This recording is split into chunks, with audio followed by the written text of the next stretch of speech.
한 주 잘 보내셨습니까? 평안하셨어요? 제 목소리가 조금 감기 기운, 저번에 말씀드린 것처럼 이제 비염이 있어요. 비염이 있다 보니까 이때 컨디션이 조금 떨어지고 하면 이제 목감기로 바로 오더라고요. 그래서 목소리가 조금 불편해도 양해를 부탁드릴게요. 우리 말씀 한번, 이제 오늘은 저희가 11과예요. 이게 12과까지 있어서 이제 2주만 하면 또 이 책이 끝나는데요. 지금 또 애쓰셨습니다. 또 반년 동안 잘 감당하시느라고 한 학기 고생하셨어요. 우리 잘 마무리했으면 좋겠습니다. 자, 오늘은 교회 시대를 지도로 보면 성령의 역사가 더 이제 입체적으로 보이는데요. 그것에 대해서 한번 강의하도록 할게요.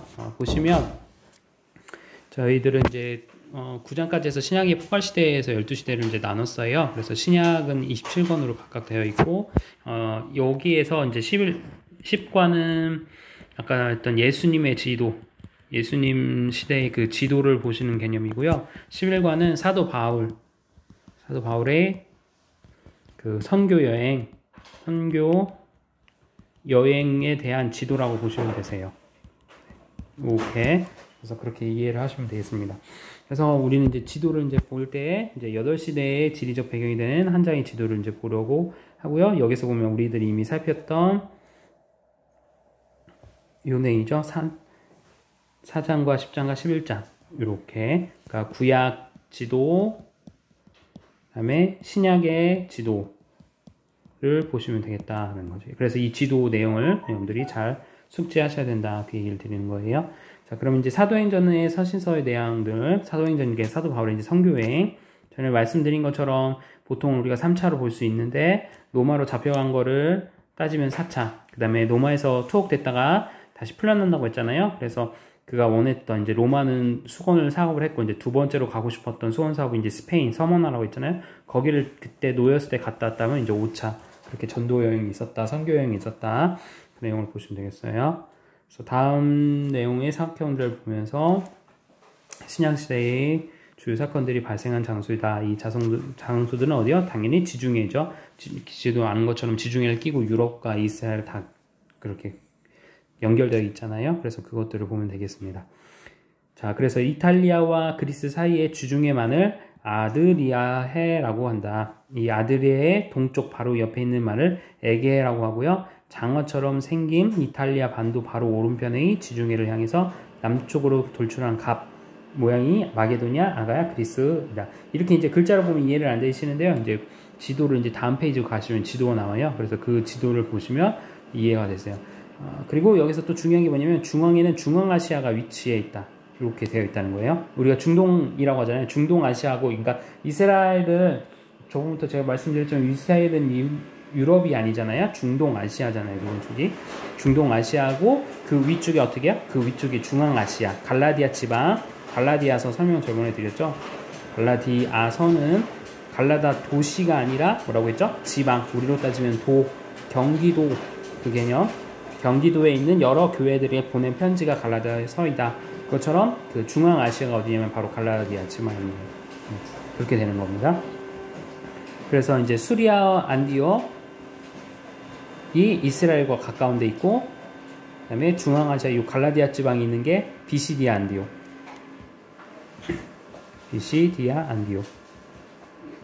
같은 이제 동명의 같은 지명이 나오다 보니까 이게 헛갈리가 있는데 이거를 좀 참고하시면 되겠습니다. 넘어갈게요. 그래서 한번 지도 보시면 이렇게 되는 거죠. 세계 지도가 있고, 세계 지도가 이렇게 있고, 자, 우리나라는 여기 있겠죠? 그리고 여기가 이제 중앙아시아, 뭐 키르스키랑 카자흐스탄 뭐 등등. 여기 이제 유럽하고 여기 사이에 껴있는 나라가 하나가 있죠. 아시죠? 그게 바로 터키잖아요. 그래서 터키가 성지순례에 가는 개념 가운데 되는 거죠. 여기가 이제 전도지였다 보니까. 그래서 터키가 한쪽으로 가면 아시아, 반대쪽으로 가면 유럽. 이렇게 양 사이에 경계선에 서 있는 특이한 나라이다. 그리고 요 가운데가 이제 성경의 모든 역사에 나오는 내용이고, 그것을 합대하면 이렇게 된다라는 것이죠. 그래서 보시면 수리아 지방, 갈라디아 지방, 이스라엘, 아라비아, 이집트가 있고, 여기가 구브로 섬, 아시아, 아까 말씀드렸던 좀 전에 요 내용이 보시면 이탈리아를 끼고서 그리스와 이탈리아를 낀 해갑 아드리아해. 여기는 큰 데는 지중해. 자, 구브로 섬, 그레데 섬, 그 다음에 요 아시아와 그리스를 낀 요거 바다가 에게해. 그리고 요 위쪽에 있는 게 흑해. 이렇게 되어 있다. 이게 지금 세계 지도 개념인 거죠. 이해가 되셨죠? 그래서 요 지도에 이제 우리가 이제 사도 바울의 전도 여행에 대해서 이제 지역명을 따라서 어떻게 여정을 했는지를 살펴보도록 할 거예요. 자, 넘어갈게요. 자, 그래서 이렇게 보면 이제 아무래도 이제 저자가 미국인이다 보니까, 교수님이다 보니까 다 이제 암기하는 게 다 영어식 알파벳으로 되어 있으니까 그건 좀 참고하시고요. 좀 난감하더라도 그냥 대략 이렇구나 라는 정도만. 어차피 우리는 그림책을 통해서 내용들을 그림책하고 이제 내리성경을 통해서 우리가 했기 때문에 이건 참고만 하시면 되겠어요. 그래서 이탈리아는 I, 그다음에 영어로 I am 그거라는 거예요. 이렇게 해서 이렇게 된다. 요거예요. 나는 개그하고 언제부터 개그했냐? 그리고 나는 어떻게 해요? 신스 매우 쉽게 나는 개그한다. 뭐 그런 건데 그냥 이렇게 외우기 쉽게 이거를 단어로 짰다 그 얘기예요. 자, 보면 이탈리아, 마게도냐, 아가야, 그리스, 아시아, 갈라디아, 시리아, 이스라엘, 아라비아, 이집트 이렇게 되어 있다. 요거 우리가 많이 해서 알잖아요. 그리고 이게 홍해인 것도 아시죠? 네. 구약 지도를 살폈으니까. 요 내용들은 뭐 어렵지 않으실 거예요. 오랫동안 여러분들이 신경을 배웠으니까요. 자, 그렇게 되고, 그 다음에 우리 지도에서는 시실레와 구레 큰 섬, 이렇게 여기 섬들, 좀 전에 살폈던 요 큰 섬들만 표시하겠다. 다른 섬들은 표시할 필요 없다. 얘기하는 거고요. 자, 마치 장아처럼 생긴 여기 이탈리아 반도가 시실리에 발이 걸려 넘어지는 것 같은 모양이다. 그래서 이렇게 요런 모양이 되었다는 걸 지금 계속 강조하는 거예요. 주변 나라가 어떤지를 보기, 그 섬들과 나라들, 도시들이 어떻게 됐는지를 보여주기 위해서 설명하는 겁니다. 자, 되셨죠? 넘어갈게요. 자, 그래서 이 책에서 있는 지도를 따라가면 몇 차례 연습한 뒤에 책을 보지 말고 혼자 그려보라는 거죠. 그러니까 지금 이 내용들을 계속 암기시키는 이유는 그 말씀드린 내용을 갖고 지도를 그려보라는 거예요. 그러니까 이렇게 한 백지 종이에다가 이런 식으로 이렇게 해서 이렇게 돼 있으니까 이게 지중해고, 우리 했잖아요. 구약할 때 여기가 이제 애굽이고 이스라엘이고 블레셋이고, 이쪽으로 가면 메데 바사 페르시아 있고 이쪽에 아수르 있고, 이렇게 하듯이 이것도 이제 그려보라 그 얘기하는 거예요. 그 얘기하는 거예요.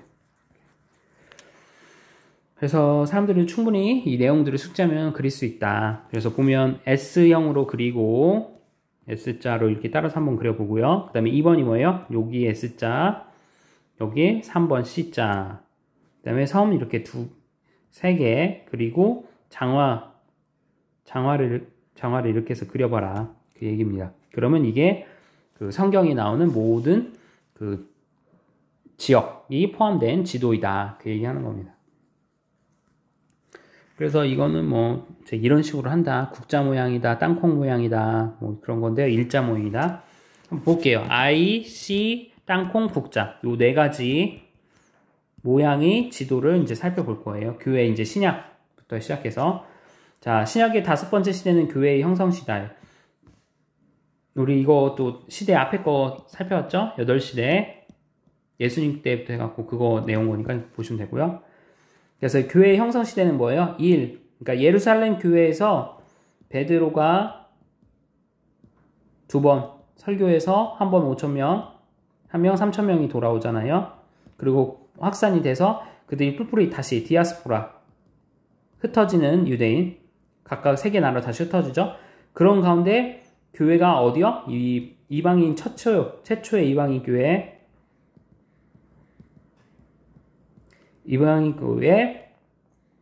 생긴다는 거죠. 수리아 안디옥에 최초의 이방인 교회가 나오고, 이곳에 이제 누가 파송되죠?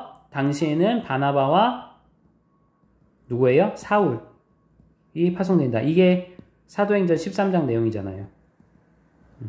요거 내용이에요. 이게 그래서 교회의 형성의 1번보다 예루살렘과 안디옥 교회, 가장 당시에 큰 성도가 있는 교회가 이렇게 됐다 그 얘기입니다. 자, 그래서 그 내용이 보면 오순절 성령 임하시는 거, 50질. 50이 무슨 말인지 아시죠? 순.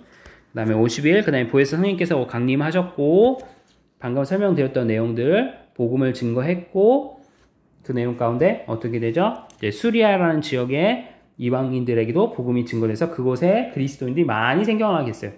정말 교회가 많아지니까 그들을 가르칠 누가 필요해요?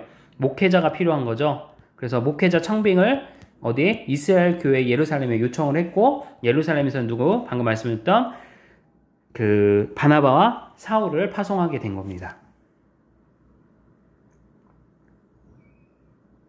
자, 그래서 26번이나 26번이나 나왔다는 거죠.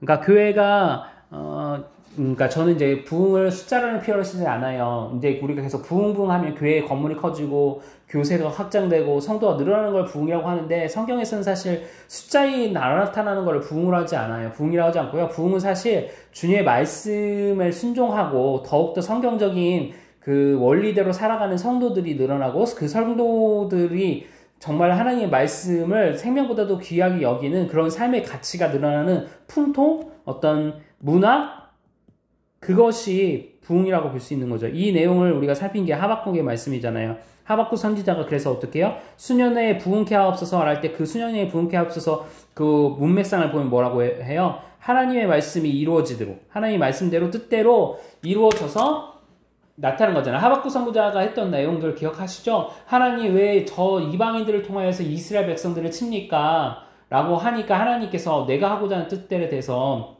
네가 왜 뭐라고 하느냐? 이스라엘 백성들이 우상 숭배하는 것들에 대해서 이 바벨론을 통하여 심판의 도구로 사용되고, 그리고 또 바벨론 역시 어떻게 해요? 나중에는 하나님께서 치시잖아요. 페르시아를 통해서. 그렇게 하나님의 공의와 정의가 세워져 가는 그 과정을 이제 하박국이 깨닫고 나서 결국은 주님의 말씀대로 되기를 원합니다. 우리들의 죄를 회개합니다 하면서 이 말씀을 수년 내에 이루시고 부흥케 하옵소서라는 그 내용을 나오게 하는 거잖아요. 그러니까 우리가 그 내용들을 생각해 보면서 결국은 예수님의 말씀대로 교회가 순종하고 나가는 것이 얼마나 중요한지, 이것이 부흥이고 다른 거 필요 없다.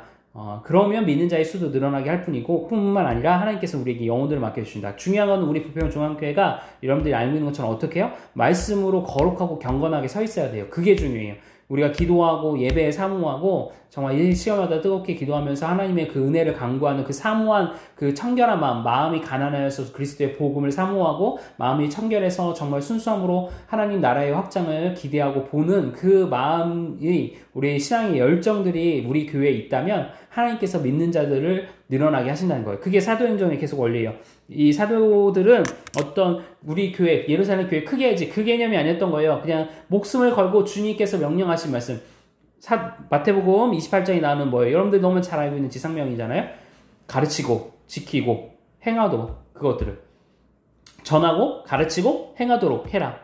그게 제자 삼는 것에 대한 내용이잖아요. 그래서 우리가 가르치기 위해서 어떻게 해요? 배우는 거잖아요. 그래서 제가 여러분들한테 계속 이렇게 나오는 거죠. 이게 제자훈련이라고 하는 게 그래서 그런 거예요. 여러분들이 성경 말씀을 알아서 여러분들이 제자를 삼는 거예요. 누구? 예수님의 제자를.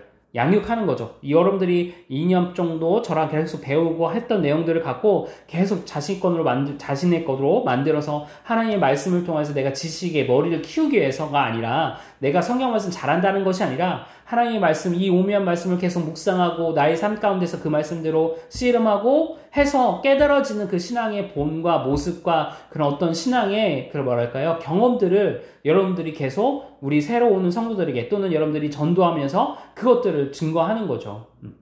그래서 제가 말씀드린 것처럼 신천지는 그게 탁월한 거예요. 신천지는 그냥 아무나 무턱대고 신천지 전도라고 시키지 않아요. 그들은 6개월 동안을 진짜 달달달 애우게 하잖아요. 복음방 아시죠? 이제는 복음방이라는 곳에 가갖고 6개월 동안 완전 세뇌시키잖아요. 그들의 교리로, 정말로 바늘로 콕 찌르기만 해도 말이 막 튀어나오게, 그들의 교리가 완전히 튀어나오게 그렇게 세뇌시키잖아요.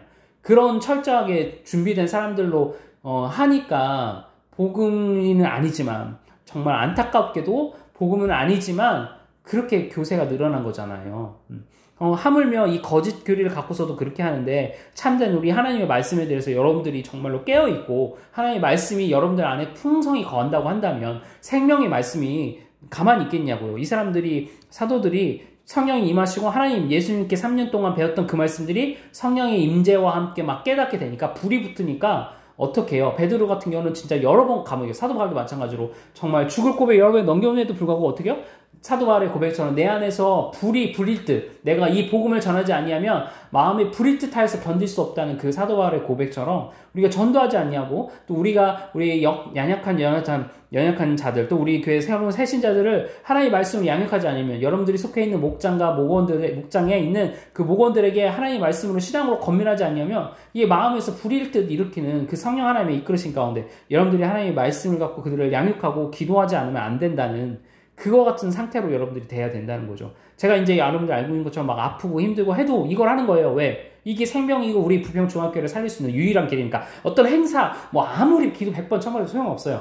정말로 하나님의 말씀을 보여잡고 진실하게 기도하고 하나님 말씀대로 살고자 노력할 수 있는 그런 어떤 뭐랄까요, 그 사상적인 배경, 이게 중요한 거죠. 그래서 저는 이제 정도전의 모든 내용들을 다 동의하진 않지만 그가 조선을 개국할 때, 이성계가 개국할 때 했던 내용이 뭐예요? 결국은 유교 사상 가운데 그 내용, 선민과 그 다음에 왕권이 독자적으로 나타나는 것이 아니라 자신이 키우는 그 뿌리 깊은 나무라는 뜻, 그 영어 아시잖아요. 그게 그거잖아요. 정도전을 생각한 건 조선을 지탱하기 위해서는 유교 사상에 철저한 것 가운데 그 근간이 나타나야 된다. 그래야지 이 조선이 버틸 수 있다. 그렇게 생각한 거잖아요. 그는 이제 이렇게 생각한 거죠. 근데 우리는 어떻게 해요? 교회가 살 수 있는 것은 결국 이 말씀 가운데 생명 보여잡고 이 그리스도의 정신, 제자도의 정신이 이 한국교회, 우리 부평중앙교회 가운데 정말로 계속 전달이 돼야 된다. 그것이 끊기면 어떻게 해요?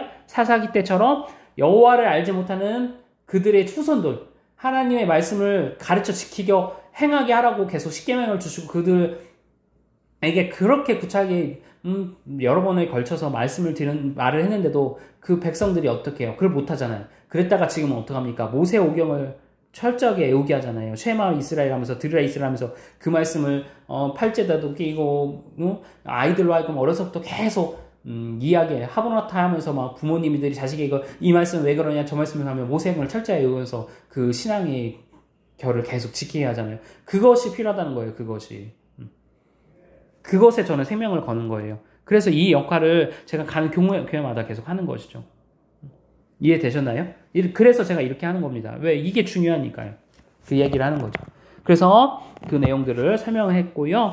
그러면서 여기서 우리는 한 가지 원칙을 발견했는데, 하나님께서는 성령으로 말미암아 자기 백성들 안에서 자기 백성들을 통해 능력으로 역사하신다는 겁니다. 이게 중요해요. 하나님께서 하시는 거예요. 우리는 순종하기만 하면 돼요. 그리고 제자들이 권능을 받을 것이며 성령님께서 그들을 그리스도의 증인으로 만들 것이라고 했잖아요. 이거예요. 교회의 사역 원리는 단순해요. 다른 게 아니에요. 그런 가운데 봉사도 하고 그 섬김을 통해서 내가 그리스도를 사랑하는 모습이 이제 나타나는 거죠. 나타나는 것이죠. 제가 어제 설명드렸던 수요예배 설교 내용하고 맥을 같이 해요. 우리가 목회자나 여러분들이 중요시해야 될 것이 바로 이거예요. 교회에서는 가르치는 사역이 중요해요. 그리고 그 가르침을 따라 어떻게 해요? 증인이 되는 거예요. 그리고 그 증인이 돼서 여러분들이 삶의 영역 가운데서 나타나는 거죠. 기적이 요즘 같은 데 안 나타날 것 같죠. 근데 말씀대로 해보세요. 기적이 나타난다니까요. 제가 예전에도 설교를 했지만 상황이 되게 힘들었어요. 제가 몸도 힘들고 재정적으로 어려움이 있고 막 있는데 기도하면서 하나님께서 이렇게 간구하니까 하나님께서 그것들을 이끌어 가시더라고요. 저의 방법으로 몸부는 치니까 그 대리 안 되는데 하나님께서 모든 것을 하나님께 맡겨드리니까 그렇게 되더라고요. 말씀대로 하니까 되더라고요. 자, 바울은 술 취하지 말고 뭐요? 성령 충만을 받아라. 술 취하지 말라는 게 바로 그거예요. 우리가 세상에 유혹에 너무 미혹돼서 지금 해롱해롱 하는 거예요. 정신 못 차리는 거죠. 세상의 방탕함에, 세상의 안락함과 세상의 유혹에 이렇게 넘어가는 거예요. 우리가 성령의 충만을 받으시기 바랍니다. 자, 그래서 술에 취한다는 건 술의 영향력, 세상의 영향력, 세상의 문화, 가치관이 우리를 주관하지 못하도록 하고 오직 어떻게 해요? 성령님께서 우리를 주관하시도록, 그러려면 우리가 순복하는 우리 마음의 자발서를 갖고 나가야 돼요. 이제 나중에 시간이 되면 교리를 공부를 또 1년 동안 해야 할 텐데 그걸 할 수 있을지 모르겠으나 결국은 그 내용은 뭐예요? 칼빈이 이야기한 것도 결국은 전적인 하나님의 주권, 그거를 강조하고 하는 거예요. 예정설이 중요한 게 아니라 누구는 구원받다 안 된다 딱 정했다는 게 아니라 그 예정설의 기본 근본의 내용이 뭐예요? 하나님이 주권적으로 하시고 우리 인간은 그에 순복하면 된다는 거예요. 다만 어떤 자들에게 순복을 하나님께서 그 주권을 역사하시냐, 우리를 하나님이 인격적으로 이끌어 가시고 만드셨기 때문에, 하나님의 형상을 따라 우리를 만드셨기 때문에 그 인격 가운데 자복하는 자, 철저하게 순종하고자 노력하는 자들에게 하나님이 은혜를 베푸시는 거예요. 그렇지 않는 자들에게는 하나님이 그 인격을 존중하는 상태에서 내버려 두시는 거죠. 그래야지 그게 더 시너지가 나는 걸 아버지께서 아시니까, 하나님께서 아시니까 그렇게 하신다는 거죠. 그래서 성령께서 우리를 주관하시도록 또 우리 통해 역사하시도록 어떻게 봐요? 보세요. 여기도 나오잖아요. 굴복해야 된다는 거예요. 굴복해야 되는 거. 이게 쉽지 않아요, 사실. 내 안에 내가 예수를 믿고는 있지만 내 안에 그 쓴뿌리, 나의 아집, 고집, 교만, 교만이라는 게 성경에서는 다른 게 아니에요. 아집을 이야기해요. 자신의 고집. 내가 피우지 못하고 있게 움켜쥐고 있는, 손에 움켜쥐어서 그걸 놓지 못하는 그 상태. 돈이 될 수 있고, 자녀가 될 수 있고, 나의 자존심이 될 수 있고, 나의 성격이 될 수 있고, 내가 생각하는 가치관과 생각, 이렇게 일은 처리해야 된대 하는 그 나의 어떤 틀에 막힌 그 모든 것. 그것을 내려놔야 되는데, 그걸 내려놓지 못하고 손을 잡고 있는. 심지어는 이제 제가 설명드린 것처럼, 이 낭떠러지에서 떨어지면 지푸라기 있으면 어떡해요? 그 지푸라기마저도 잡고 싶은 게 인간의 마음이거든요? 근데 성경에서는 어떻게 해요? 그 지푸라기마저도 내려놓으라는 거죠. 내려놔라. 그거예요. 그렇게. 그 이야기를 하는 겁니다. 자, 그랬더니 하나님이 역사하신다. 그 얘기고요. 자, 그런 가운데 이제 그런 사도 바울이 이제 하나님께 철저하게 묵묵하면서 나가는 장면을 보는데, 1차 전도 여행은 아까 말씀했던 수리아 안디옥. 그 이야기입니다. 수리아 안디옥. 자, 바울의 1차 전도 여행은 영어자 어떻게 해요? C 모양으로 되어 있다. C 모양. 이제 다음 페이지 나오면 이제 지도 나올 거예요. 바울과 바나바 말씀드렸죠. 여기 이제 그 당시에 이제 사울이라고 표현이 되어 있죠. 사울과 바나바와 마가, 요한 세 사람이 어떻게 해요? 세 명이, 마가는 바나바의 조카죠. 조카. 1차 전도여행까지는 가려고 했다가 나중에 돌아가죠. 마가가. 세 사람이 안디옥 교회로부터 선교사 위임을 받았어요. 그래서 이 세 삼촌은 구브로 섬을 지나서 여행을 하면서 대립과 갈등을 겪기도 했고 해심의 사건을 경험하게 됩니다. 그런데 마가 요한은 어떻게 해요? 버가에서 집으로 돌아간 뒤 바울과 바나바는 내륙을 통해 계속해서 여행을 하며 갈라디아 점 위쪽에 있었죠. 지역을 중심으로 도시들로 돌아가면서 수많은 사람들에게 어떻게 전도하고 교회들을 세웠습니다. 자, 사탄 역시 이때 왕성하게 방해 공작을 폈습니다. 자, 이렇게 방해 공작이 나타나요. 근데 여러분들이 아셔야 될 게, 영적으로 깨어있을 게, 여러분들 은혜를 받고 뭔가 사역을 시작하고 교회에서 사역을 하잖아요. 그럼 이게 교회인들이 됐던, 외적인 내용이 됐던, 여러분들이 가정사가 됐던, 건강이 됐던, 이렇게 사단의 방해가 온다는 걸 반드시 기억하세요. 그래서 그거를 뚫고 넘어가야 돼요. 기도하면서 하나님께서 도와주시니까 그걸 믿고 나가야 돼요. 그걸 뚫고 나가야지. 그걸 뚫지 못하면 이제 힘들어지는 거죠. 자, 바울은 누스드라에서 돌에 맞아 거의 죽게 되어 성 밖에 끌려갔어요. 그러나 주께서 그를 살리셨어요. 자, 두 선교사는 안디옥에서부터 크게 반언을 그리며 갈라디아 지역을 더베에 당도했다. 그러면서 바울은 쭉 이렇게 내용돼요. 자, 여러분들 이거는 읽어보시고요. 제 생각에는 이거보다 이제 우리 지도로 먼저 보는 게 빠를 것 같습니다. 자, 지도 이겁니다. 자, 수리아 안디옥점에서, 자, 엄밀히 따지면 이거죠. 이스라엘에서 안디옥으로 갔다가 구브로 섬을 갔다가 이렇게 구브로 섬을 배 타고 가서 이제 여기에서 이제 마가가 돌아가요. 뭐 한간에는 이제 이건 전설이긴 한데 이제 섬에 내려서 이 내륙으로 가기 위해서는 산을 넘어야 되는데 그 산의 절벽이 엄청 높았다고 하더라고요. 그래서 이 마가가 그걸 보고 겁이 나가고 돌아갔다는 표현을 쓰고 있는데 정확히 어떤 일 때문에 그런지 모르지만 어쨌든 너무 힘들었나 봐요. 그래서 마가가 돌아가고 여기서부터는 이제 사도 바울과 바나바 둘이서 이제 전도 여행을 시작한 겁니다. 그래서 다시 이렇게 해서 돌아와서 안디옥으로 돌아가 선교 보고를 마친 뒤 갈라디아 지역의 형제들에게 어떻게 해요?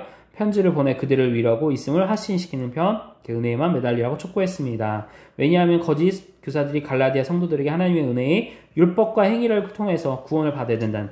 갈라디아서는 여러분 배운 것처럼 뭐예요? 작은 로마서였죠? 작은 로마서. 로마서의 골점은 뭐예요? 결국은 율법의 행위로 구원을 받을 수 있느냐 없느냐 그 내용이었잖아요. 그래서 로마서 1장이 뭐예요? 오직 의인은 믿음으로 말미암아 구원을 얻는다. 그 내용 우리 배웠던 거. 그 내용이에요. 자, 또 참고로 여러분들 내리성경 우리 할 때 이 내용 이런 식으로 한 내용들이 나와요. 글자 나온 거, 검문서 글자. 사도행전 2장, 사도행전 15장 정도 보면 그 가운데 이렇게 있으니까 이 내리성경도 같이 보세요. 사도행전 내리성경. 그 글 보시면서 그 정리를 지도로 함께 해서요. 그래야지 여러분들이 혼동이 되지 않습니다. 했다. 그렇게 내용 읽고 그 다음에 이 내용들 보면 되겠어요. 자, 사도행전. 자, 여기까지가 이렇게 되고요. 그 다음에 이제 1차 전도여행을 나온 다음에 중요한 게 뭐 있어요? 사도행전 15장 6절에서 11절 내용이에요. 자, 이 내용이 뭐냐면 예루살렘에 뭐예요? 첫 공회 일어났어요. 공회. 잠깐만요. 성경 볼게요.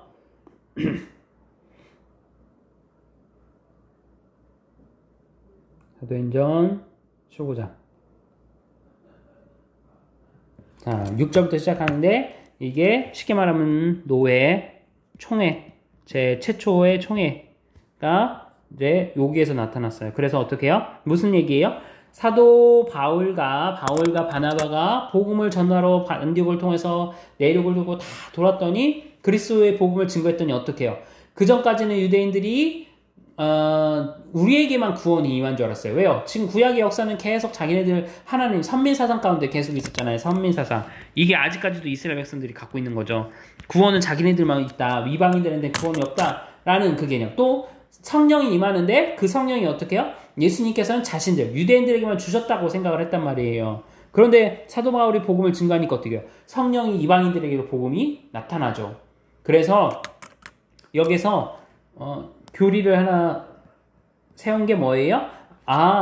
이 성령의 임재와 복음은 결국은 온 유대와 사마리아와 땅끝까지 누구고 내 증인이 되리라는 1장 8절 사도행전 1장 8절 말씀이 우리 유대뿐만 아니라 온 이방인 전 세계에 또 복음이 증거돼야 되겠구나 라는 거를 교리로 그리고 그렇게 하는 게 누구예요? 하나님의 뜻이고 주님의 뜻인 것을 확인한 거죠.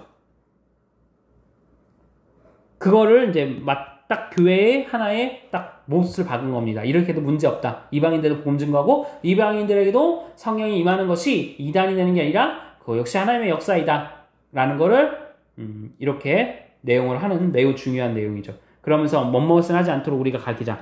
어떤 거요? 목매해 준 것. 그러니까 우상의 재물 먹지 못하게 하고 음행하지 않게 하시고 목매해 죽인 것이나 피를 먹지 못하게 하는 것들, 그런 우상의 그러니까 당시 이스라엘 백성들이 생각했던 이방 종교, 타 종교들이 행했던 그것들을 하지 못하게 하자. 이것을 잘 지킬 수 있도록 그들에게 이 네 가지를 잘 권면하고 복음으로 잘 양육하자라는 것을 요 첫 공회, 예루살렘 공회에서 결정을 하게 됩니다. 자, 그렇게 해서 1차 전도여행을 마친 것을 보고를 했고 그 보고 내용대로 예루살렘 공회에서 회의를 해서 이방인들에게도 적극적으로 복음을 증거하는 일을 우리가 예루살렘 교회가 후원하자. 그걸 누구한테 후원해요? 바로 이 바울과 바나바한테 후원해서 선교사로 계속 파송하고 그들을 돕자라는 것을 회의를 통해서 딱딱딱 하면서 결정을 하게 된 겁니다. 그러고 나서 이제 어떻게 해요? 2차 전도여행을 가요. 가는 이제 이때 싸움이 나죠. 어떤 싸움이 나죠? 바나바는 늘 세우는 참 그런 리더십이었으니까 어떻게 해요? 마가 데리고 가자, 마가. 그랬더니 바울은 어떻게 해요? 아직은 성화가 덜 됐으니까 마음에 불이 붙었던 것 같아요. 뭐 이 내용도 우리 살폈죠? 그 내용처럼 안 돼. 한번 선교에 폐쇄가 되는데 어떻게 데리고 갈 수 있어? 그러면서 바나바는 그래도 안 됐다 해서 마가를 데리고 구부로로 다시 가고요. 바울은 어떻게 해요? 이제 다른 제자 되고 위로 이제 그때 누가랑 신라 같은 애들 데리고 이제 바울은 위쪽 지방으로 해서 복음을 증거하러 떠나게 되죠. 그게 2차 전도여행이죠. 자, 그래서 2차 전도여행은 어떤 모양? 땅콩 모양이다. 땅콩 모양. 그러니까 이렇게 시작해서 돌아서 배 타고 안디옥으로 돌아왔다. 이 개념 되셨나요? 자, 1차 전도여행은 이렇게 해서 돌았다는 게 1차 전도여행. 2차 전도여행은 어떻게 해요? 이렇게 해서 돌았다는 모양. 그게 2차 전도여행의 모양이다. 그래서 간 곳을 보니까 어떻게 해요?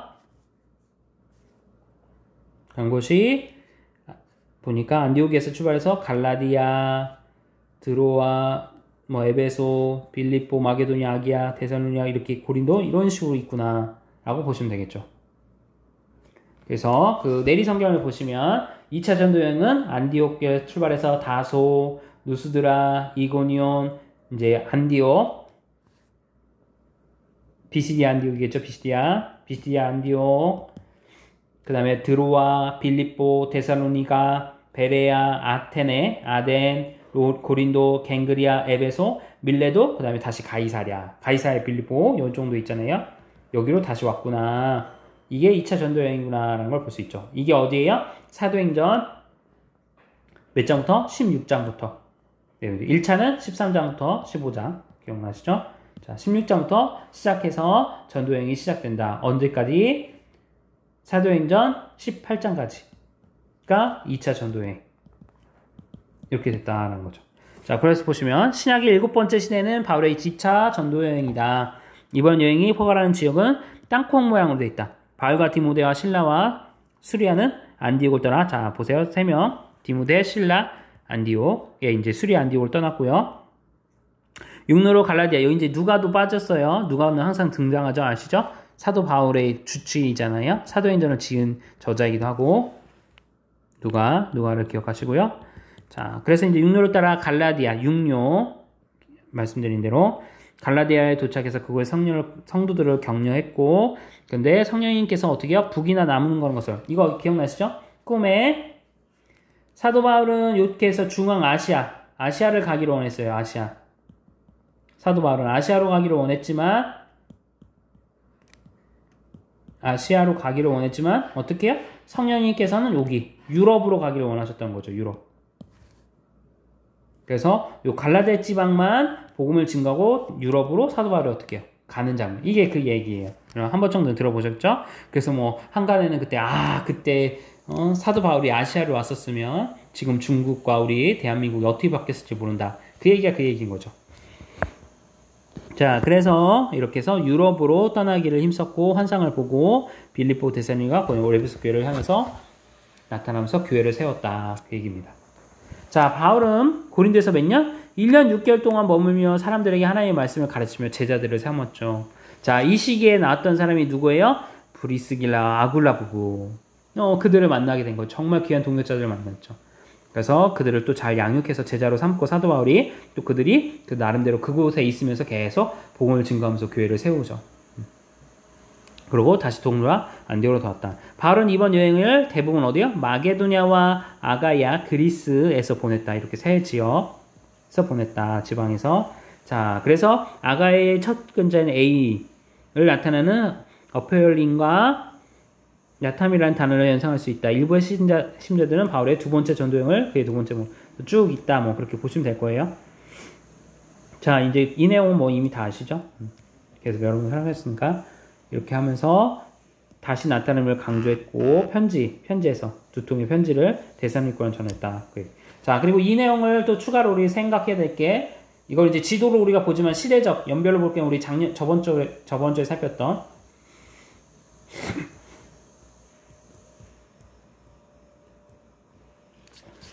어디 있죠? 자, 지도고 9페이지 9번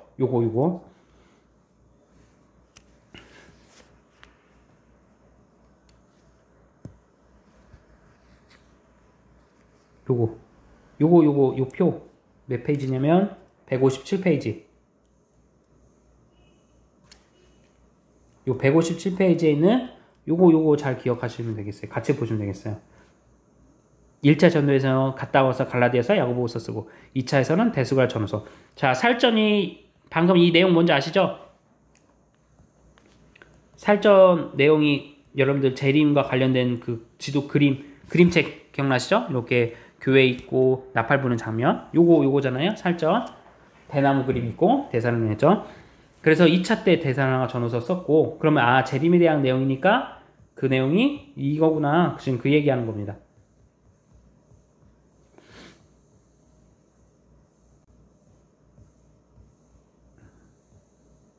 보시면 요 내용이랑 메시아 다시 온다. 요 내용이 적혀져 있구나. 그래서 그 얘기한 거예요. 지금 살전 주 내용을 그렇게 썼다. 사도 바울이 갔다 와서. 그리고 약속을 모으기에 다시 오실 것이다. 그거고요. 자, 그러고 나서 이제 다시 전도여행을 떠나죠. 사도행전 19장부터 해서 3차 전도여행. 자, 3차 전도여행은 어떻게 갑니까? 보시면 안디옥, 똑같이 안디옥이죠. 수리아 안디옥을 통해서 이고니온을 갔다가 다시 비시디아 안디옥, 에베소, 빌립보, 데살로니가, 고린도, 빌립보, 드로아, 밀레도, 바다라, 두로 가이사라 그래서 예루살렘으로 돌아왔다. 그렇게 됩니다. 그래서 신약의 8전시는 3차 전도여행인데 무슨 모양? 국자 모양으로 나타난다. 요 모양, 요 모양. 자, 국자 모양으로 나타난다. 그러나 안디옥에서 시작된 이번 전도여행이 예루살렘에서 끝나기 때문에 국자 모양이 약간 끊어져 있는 것을 볼 수 있습니다. 바울 일행은 자 모두 9명과 함께 동행해 있는데 갈라디아 성도들을 굳건하게 한 뒤에 서쪽으로 향해서 이쪽이죠? 서쪽으로 향해서 에베소를 당도했고 이 기간 동안 아시아 모든 지방으로 하나님의 말씀이 들어갔습니다. 바울은 에베소에서 총 3년, 여기서 말하는 모든 지방 아시아만 있는 게 중앙아시아, 갈라디아 얘기하는 거예요. 우리 서부, 이쪽 동부, 그러니까 우리 동방이잖아요. 동방 아시아 쪽으로 온 게 아니에요. 개념이. 자, 서방 쪽. 이고 바울은 마게도니아, 아가디아, 글리스 지역을 잠깐 방문했다가 다시 어디요? 에베소로 돌아왔고 예루살렘에 가면서 체포될지도 모른다는 몇 차례 경고에도 불구하고 오순절을 지키기 위해 예루살렘으로 들어갑니다. 이게 3차 기간 동안은 이 시대를 에베소에서 이거 영어 알파 시대에 있다. 그걸 이제 지도로 그럼 이렇게. 자, 1차는 C, 2차는 땅콩 모양, 3차는 어떻게요? 국자 모양. 자, 이렇게 시작해서 이렇게 왔다. 그 얘기입니다. 국자 모양. 자, 그래서 자, 이런 가운데 사도 요한이 요한계시록 기록할 당시에는 아시아에 7교회가 있었다는 사실을 기억하시죠? 그런 바울의 정리가 효과적이 있습니다. 이게 무슨 말이냐? 바울이 7교회가 어디예요? 7교회가 사대, 버가모, 두아디라, 그다음에 에베소,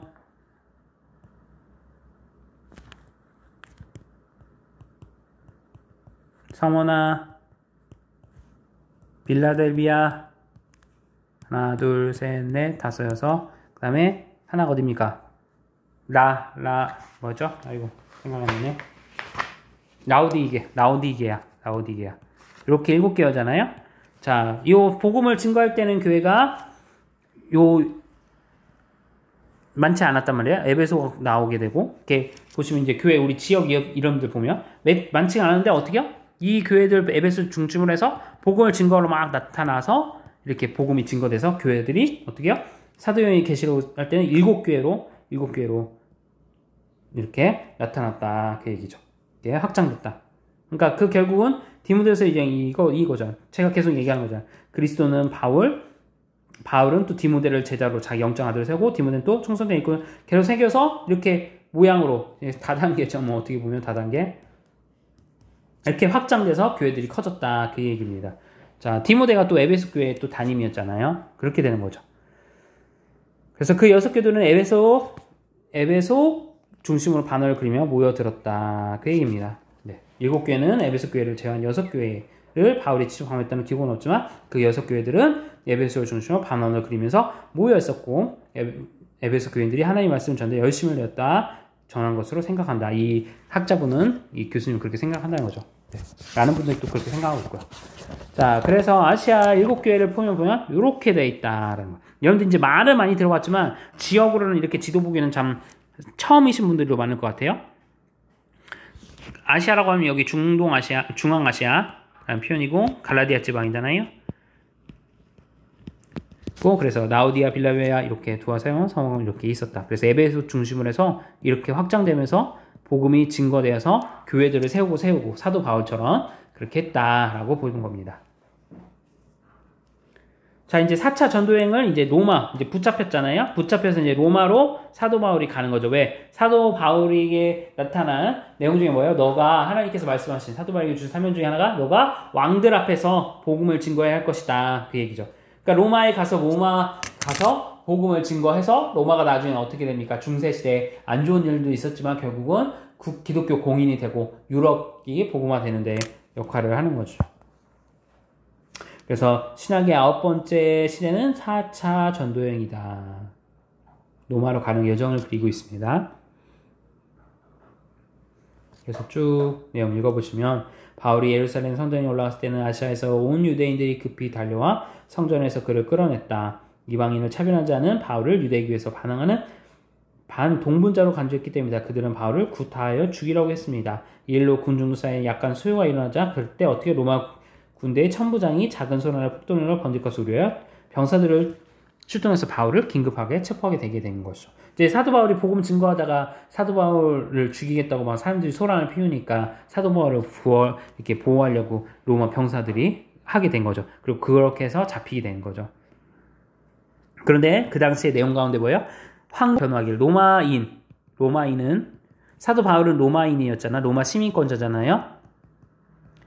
는 내가 억울한 일을 당하면 어떻게 해요? 황제에게 호소해서 우리가 대법원에 가서 항고하듯이 나의 억울함을 풀어달라 그 얘기를 하는 거죠. 그래서 황제 앞에 가기를 원한다.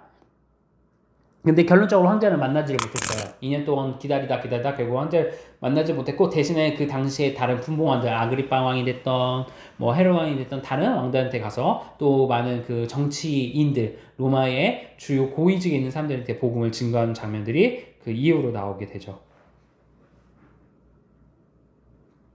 자, 그리고 이제 로마에 도착해서 2년 동안 가택에 연금되었지만 방문가들이 이제 저도 가서 가봤어요. 예전에 말씀드린 것처럼 이제 제가 유럽 여행 그때 갔을 때 신혼여행으로 갔을 때 이 바울이 갇혔던 곳, 또 바울이 참수당한 마지막으로 죽었던 곳, 디모데와 함께 감옥에 갇히면서 복음을 증거했던 그런 곳들을 이제 쭉 둘러봤는데요. 자유롭게 이렇게 할 수 있도록 되어 있더라고요. 자, 어쨌든 2년 동안 이 가택에 연금되었지만 방문대를 접근하면서 예수 그리스도를 공식으로 이제 전파할 수 있는 내용을. 그러니까 2년 동안 로마에서 복음 증거를 한 것이죠. 자, 그래서 이 여행의 목적지였던 로마는 바울이 평생 잊지 못했던 기쁨의 태도일 거예요. 왜요? 일평생 가운데 자기의 하나님이 자신이 주신 하나의 큰 사명이었잖아요. 교회 세우는 거. 그리고 그곳에서 어떻게 해요? 옥중서신을 불릴 수 있는 에베소서, 빌립보서, 골로새서, 빌립보서 이것도 우리가 살폈죠. 4권을 하면서 옥중서신으로서 교회들 자신이 1차부터 3차까지 복음 증거하면서 만났던 또는 세웠던 교회들에게 신앙의 권면을 하는 내용들이 되고 그것이 이제 지금의 성경책이 돼서 우리들에게도 나타나는 것이죠. 자, 그렇게 했습니다. 그 다음에 이 시기에 자신에게 이제 아시다시피 감옥에 갇히거나 어떤 가택이 됐으니까 어떻게 합니까? 이렇게 먹을 것도 넣어주고 하는 거잖아요. 그런 것들. 그것처럼 이제 계속 사도바울한테 교회들이 돈을 줘서 2년 동안 로마에서 재정적인 어려움 없이 복음을 증거할 수 있도록. 이게 이제 우리 교회가 목회자들에게 하는 내용이잖아요. 그러니까 재정적으로 걱정하지 않고 정말로 복음 사역에만 집중할 수 있도록 도와준 게 이거 이제 사례비잖아요. 그 얘기죠. 사례비. 생활 유지비죠. 생계 유지비 어떻게 보면 그 역할을 하는 거죠. 그래서 예전에는 이걸 성미로 드리기도 했고 했잖아요. 자, 그렇게 돼서 이제 나왔다. 그래서 4차 전도여행 그림은 배 타고 간 거. 그레데와 멀리데 가서 여기 이제 복음전에서 추장들에게도 나타나서 복음 증하는 것 내용들 기억나시죠? 그 내용들 나오고 이제 로마에 도착해서 2년 동안 복음을 증거했다. 그 얘기입니다. 이게 4차 전도여행. 네, 쉬운 내용이니까 넘어갈게요.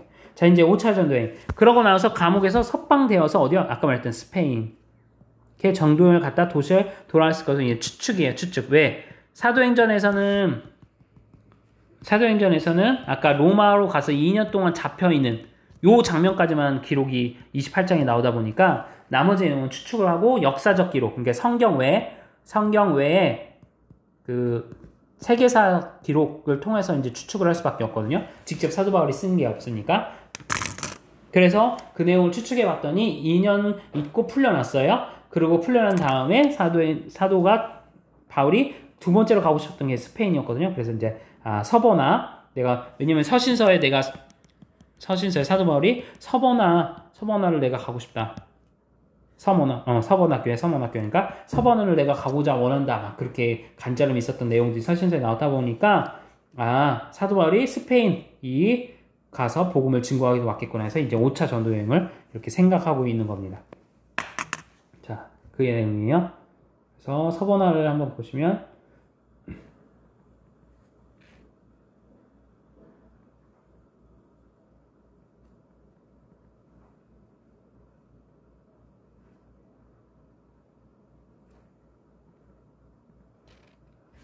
그 내용들을 이렇게 해서 참고하시면 되겠습니다.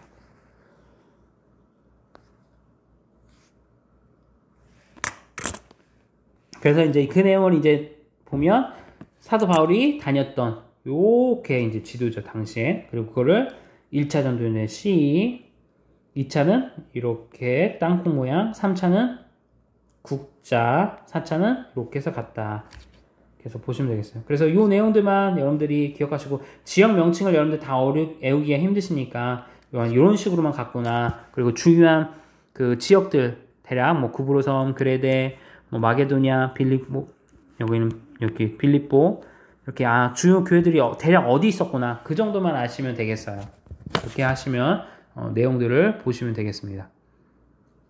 어쨌든 그래서 대략 AD 67년경에 이제 참수를, 이제 그때 대화재 사건들이 나오고 로마에 여러 가지 이제 그리스도인 핍박한 사건들이 나왔잖아요. 그러다 보니까 그 중에 이제 중요한 리더들을 이제 참수해서 로마가 이제 잡아서 사람들을 죽이게 되는데, 그 중에 하나가 이제 사도 바울도 희생양이 됐죠, 결국.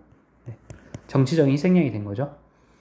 그렇게 됐다고 봅니다. 그래서 대략은 석방은 AD 62년경 정도에 됐다고 보고 있고요. 그래서 이제 5년 정도 아까 말했던 서버나와 그런 곳에 스페인 가가 복음을 증거했을 것이다. 역사학자들은 대부분 그렇게 보고 있습니다. 그렇게 기억하시면 되겠습니다.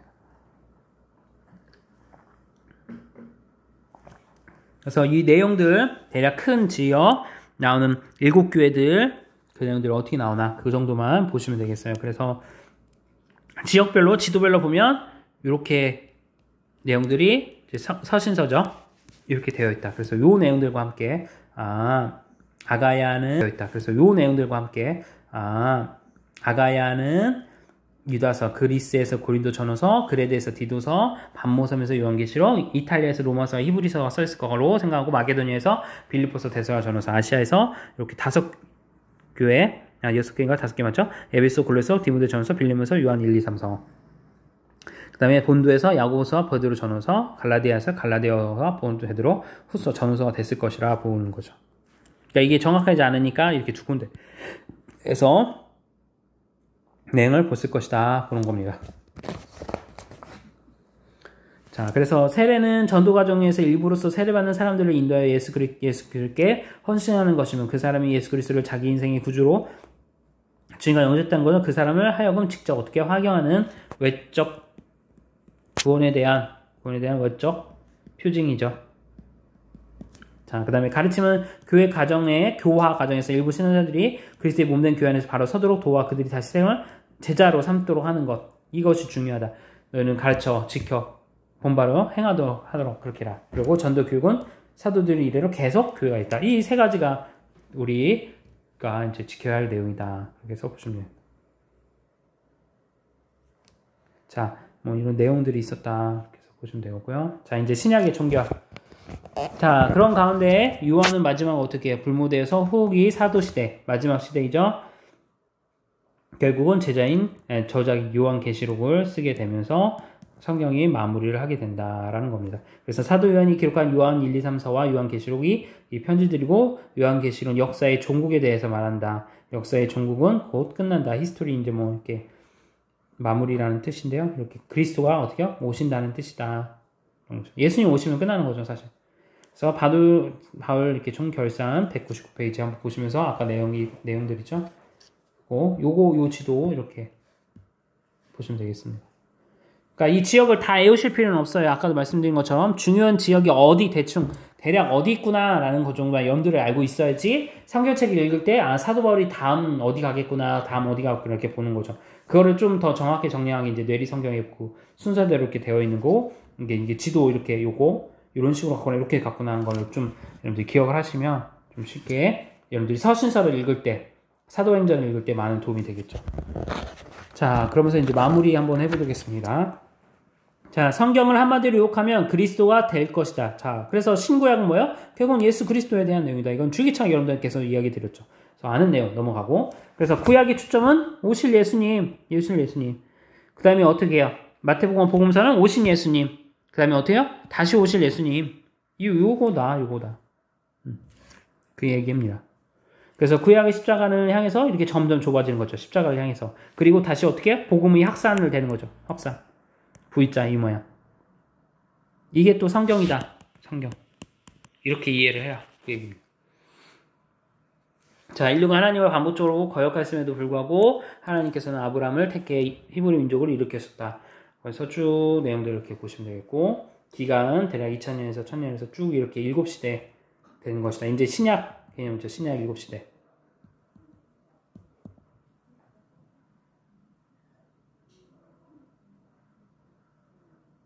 신약이나 신구약. 네, 구약과 신약 다 포함해서죠. 여기 민족 형성도 이렇게 쭉 나오니까. 그래서 2000년 이상 여기 민족 형성이 됐고, 다시 이스라엘 나라 가운데 이렇게 2000년 되고 쭉 해서 1000년에서 대략 이제 6000년 정도를 보고 있는데요. 이렇게 됐다라고 보시면 되겠습니다. 자, 이제 넘어갈게요.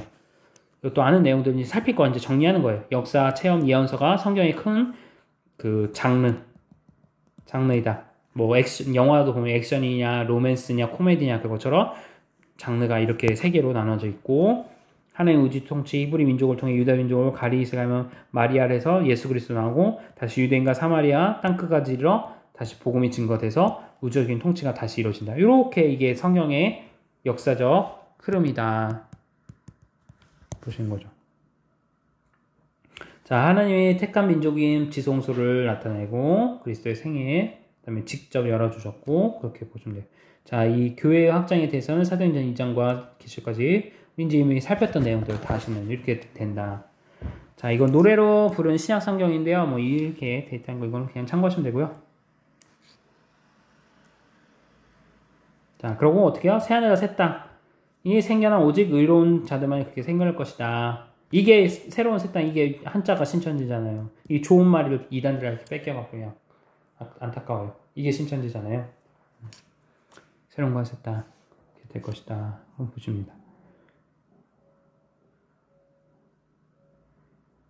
이렇게 되면 이제 마무리입니다. 여기 한번 읽고 이제 마무리 오늘 하도록 하겠습니다. 자, 보시면 그는 책을 한 권도 쓰지 않았고 궁지게 몸을 뭐 내용 사람인데요.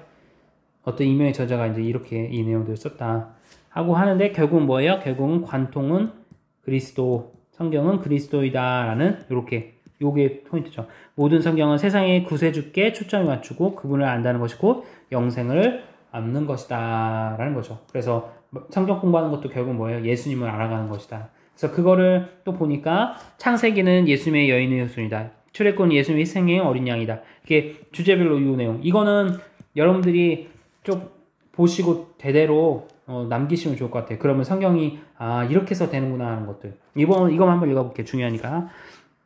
내 얘기는 뭐예요? 예수님은 제물이자 제사장이다. 이게 주제고, 민수기는 예수님은 생명의 물이며 하늘로부터 온 뭐다? 만나이다. 신명기는 예수님은 모세와 같은 약속된 어떻게 해서 한 선지자 세우겠다 하셨잖아요. 그거 선지자. 여호수아는 뭐예요? 하나님 나라의 군대 장관이다. 사사기는 자기 백성들이, 사사기가 구원자, 심판자잖아요.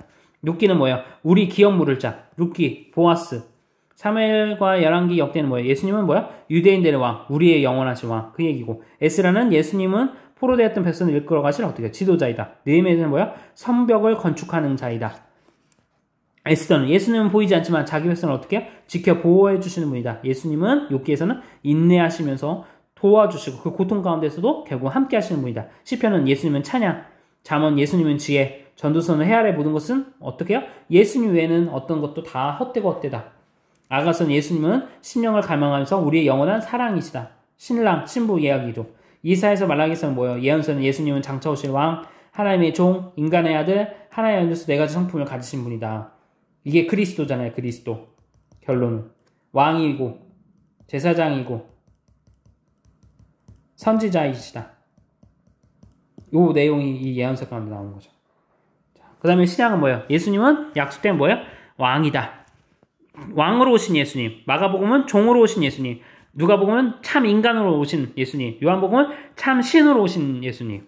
사도행전은 예수님은 어떻게 땅에 있는 종들이다. 증인들. 자, 로마서는 예수님은 뭐예요? 자기를 믿는 자들에게 의로움이시다. 고린도전서는 뭐예요? 자기 백성, 교회를 어떻게 다스리시는지 교회론이 나오고, 갈라디아서는 어떻게 해요? 예수님은 율법자로부터 우리를 건져주시는 자이시고, 교회의 생명, 예수님의 요것도 교회론. 빌립보서는 예수님이 성도들의 모범이고, 골로새서는 자신의 몸의 교회의 머리이시고, 데살로니가서는 뭐예요? 예수님 무슨 복된 소망, 장차 오실 메시아, 그 소망을 품어야 된다. 디모데전서는 뭐예요? 예수님에 의한 것이다. 통치가 예수님에 의해 되신다. 목회서신, 목회가 어떻게 되는지, 자, 예수님처럼 목자의 심장을 가져야 한다. 예수님부터 말미암는다고 나오고. 자, 디도서는 예수님을 위해 인생을 어떻게 살아가야 한다. 표현하고 예수님 위해서 살아야 된다. 빌레몬서는 어떻게 해요? 예수님이 제정각 빌레몬의 종을 사도 바울이 대신 싹을 내겠다 하면서 나오는 이 죄의 정가가 나타나는 거고 책임을 사도 바울이 우리 주님이 우리 죄를 책임졌다. 히브리서는 예수님이 더 나은 길. 예수님보다 위대한 제사장도 없고 아무것도 없고 오직 예수님뿐이다. 야고보서는 예수님은 생명과 사랑과 자유로운 새로운 율법이다. 새로운 율법. 기억나시죠? 그래서 믿음으로써 아니라 행함으로써 의로움을 받는다는 것이 결국 무엇인가 의의 정가로 우리에게 주어 주셨고 그것을 우리가 실천할 때 우리 연약하고 부족함에도 불구하고 우리를 어떻게 해요?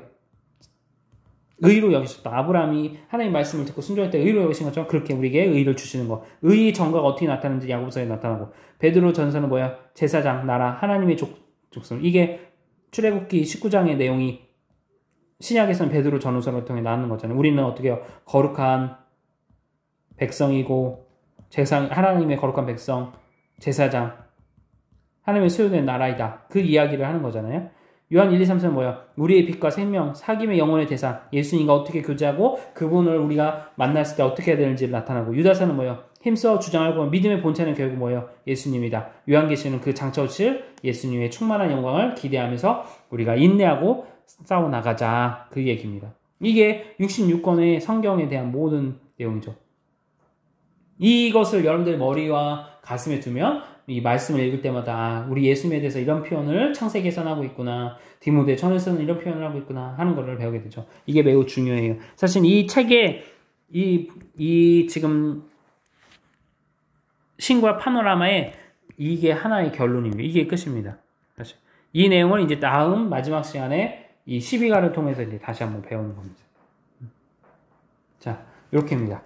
자, 오늘 내용은 여기까지 하도록 하고요. 또 한 주도 승리하시길 바랍니다. 수고하셨습니다.